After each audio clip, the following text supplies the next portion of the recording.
Assalamualaikum warahmatullahi wabarakatuh. Perkenalkan, nama saya Muhammad Akbar Fauzan Junaid dari kelas A, Program Studi Arsitektur, Universitas Negeri Makassar. Dalam video kali ini, saya ingin mempresentasikan mata kuliah Arsitektur Lingkungan Binaan. Dengan materi salah satu dari buku Tropical Sustainable Architecture, Social and Environmental Dimension. Materi yang saya pilih dari buku ini ialah Socio-Environmental Dimension Tropical Semi-Open Space of High-Rise Housing in Singapore. Seperti yang kita ketahui, bahwa kawasan perkotaan merupakan wilayah yang mempunyai kegiatan utamanya bukan pertanian, dengan susunan fungsi kawasan sebagai tempat pemukiman perkotaan, pemusatan, dan distribusi pelayanan jasa pemerintahan, pelayanan sosial, dan kegiatan ekonomi.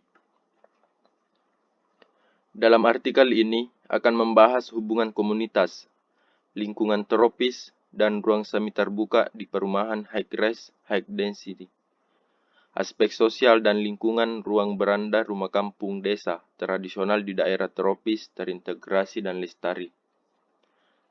Apakah mungkin untuk memiliki komunitas yang tinggal di ruang semi terbuka seperti halaman, depan pintu masuk, dan ruang koridor di apartemen bertingkat? Aspek sosial klimat dengan tanaman di ski garden dan ukuran ruang semi terbuka. Semua ini dibahas dalam kasus kondominium Pengadilan Bedok dibanding dengan blok perumahan umum di Singapura. Selanjutnya yaitu kuantitas dan kualitas hidup bertingkat tinggi di Singapura. Singapura dikenal sebagai negara bersih dan rapi serta penduduknya sejahtera. Selain itu, perumahan bertingkat tinggi publik Singapura juga berkembang pesat sejak kemerdekaan pada tahun 1965 untuk menampung 84% populasi yang menakjubkan saat ini. Sisanya 11% tinggal di kondominium bertingkat tinggi swasta. Hanya 5% terutama dari strata yang lebih wen dari masyarakat Singapura tinggal di apa yang disebut properti bertanah seperti rumah terpisah, semi terpisah atau teras, dan menikmati penggunaan taman pribadi. Beberapa kritikus arsitektur telah berusaha untuk menganalisis karakteristik lingkungan dan sosial kehidupan di apartemen bertingkat tinggi di pulau itu bersama-sama. Sementara banyak yang lebih suka tinggal di tanah, kelangkaan lahan seperti di banyak kota menghasilkan banyak tipologi efektif perumahan bertingkat yang memaksimalkan dan mengelola jumlah orang di lingkungan yang sangat padat. Selanjutnya yaitu aspek sosial dan lingkungan dipelajari secara terpisah. Menurut Bay, aspek sosial seringkali dipelajari secara independen dari aspek lingkungan. Beranda tropis telah dipelajari sebagai perangkat untuk memberikan keteduhan, mengurangi beban pendinginan, dan meningkatkan kenyamanan termal. Lim membandingkan rumah tradisional Melayu dan perumahan modern, mengamati perbedaan gaya hidup dan kurangnya ruang semi terbuka yang kasual, tetapi tidak membahas bagaimana aspek kampung dapat disesuaikan untuk bangunan bertingkat tinggi, hidup kepadatan. Gale membahas kehidupan antar bangunan sebagai kehidupan jalanan di lapangan tetapi tidak mempertimbangkan kemungkinan untuk menciptakan kehidupan jalanan di tingkat atas dalam pengembangan apartemen bertingkat tinggi.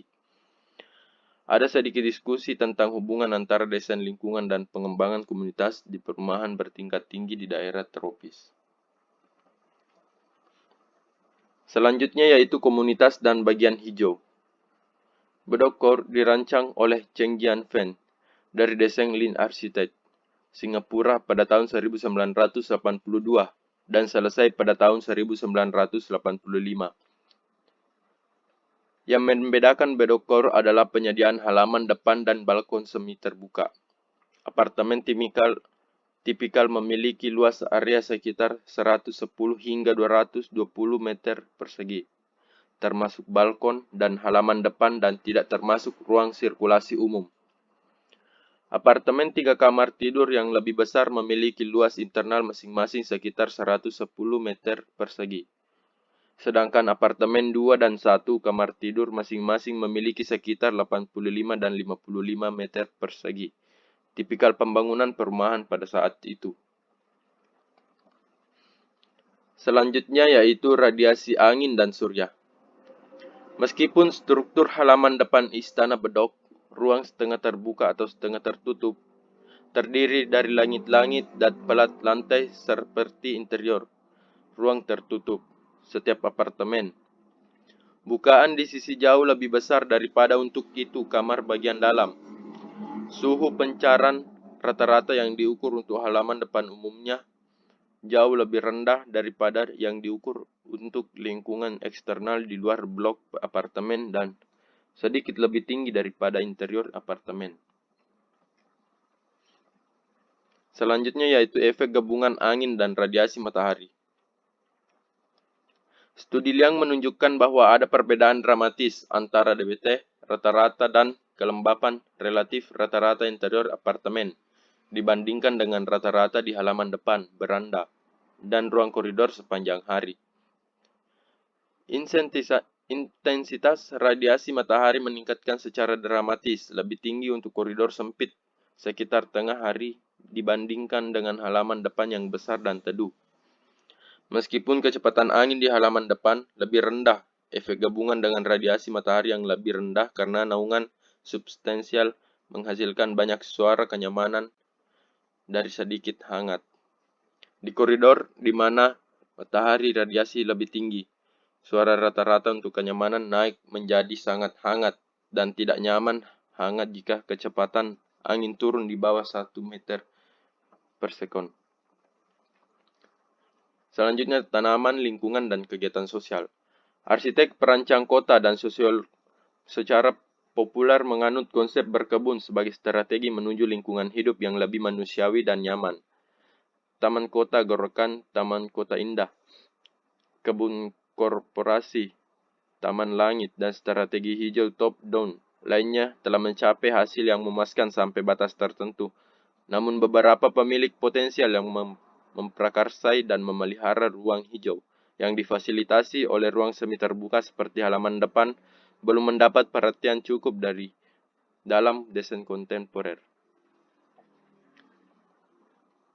Selanjutnya, yang terakhir yaitu kesimpulan. Dalam semua skema dari seluruh dunia, tidak ada proposal skema serupa dengan halaman depan Istana Bedok yang hampir lebih personal dan ruang sosioklimat yang intim. Sulit, tetapi seseorang dapat memilih untuk kembali ke gaya hidup tradisional sebagai cara untuk keberlanjutan, untuk melanjutkan gaya hidup modern dan mengatasi masalah berkelanjutan dan dengan teknologi yang lebih efisien. Mungkin dengan halaman depan, seseorang dapat memiliki gaya hidup dalam ruang tradisional yang dihidupkan kembali, dalam konteks apartemen bertingkat tinggi dan menikmati dimensi sosial dan lingkungan yang berkelanjutan. Seseorang dapat melihat ini sebagai arsitektur berkelanjutan kritis dalam pengertian yang sama dari kritis.